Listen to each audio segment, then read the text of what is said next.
Hello, Assalamualaikum semua. Okey, hari ni resipi kita adalah kek butter super moist. Ikuti hingga akhir. Okey, ni bahan-bahannya ya. Kita ada tepung biasa je, tepung gandum. Ni susu serbuk. Ini aiskrim soda. Boleh juga kita tukar kepada Sprite ya. Air-air yang bekas boleh tukar ya. Okey, telur 3 biji. Gula kastor, gula halus, vanila dan juga butter. Itu saja ya, kita tak perlukan baking soda, baking powder ya. Sebab kita gunakan aiskrim soda. Okey, pertama sekali kita ayak dulu tepung ya. Tepung kena ayak ya.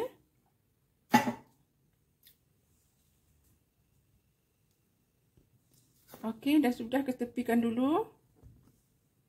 Okey, kemudian kita mixer butter, gula, mixer hingga berwarna dan juga vanila ya. Mixer hingga warna putih pucat ya, ataupun kembanglah gebu. Okey, sekarang warna dia dah bertukar ya, menjadi putih pucat. Kita masukkan telur satu-satu ya, terus saja mixer ya. Terus saja mixer.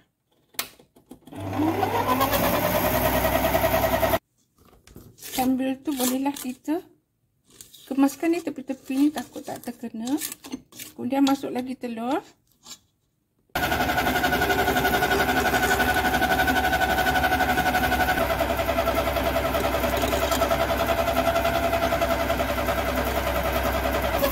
Okey, kemudian kita masukkan tepung dan juga susu serbuk. Masukkan tepung, terus saja mixer ya.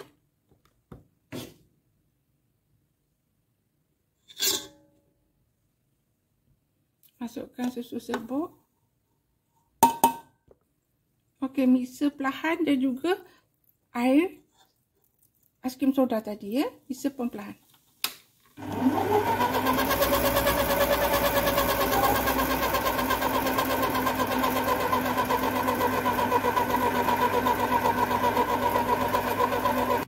Okey, kita sekarang keluarkan dan kita gaul dengan spatula. Okey, inilah dia rupanya kita punya adunan tu ya. Dah campur dah semua ni.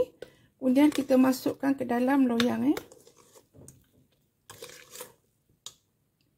Okey, kita gunakan loyang begini. Ukuran loyang ini dari sini adalah 18 cm ya. Okey, mari kita masuk. Bismillahirrahmanirrahim.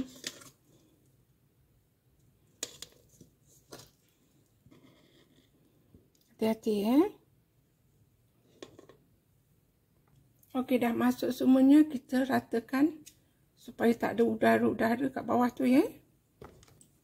Okey, dah masuk, kita hentak sikit macam ni. Okey, sekarang bolehlah masuk dalam oven. Okey, sekarang kek kita dah masak. Okey, mari kita keluarkan daripada loyang. Hati-hati ya, panas. Bismillahirrahmanirrahim. Cantik sangat. Mari kita memotongnya. Bismillahirrahmanirrahim. Lembut sangat.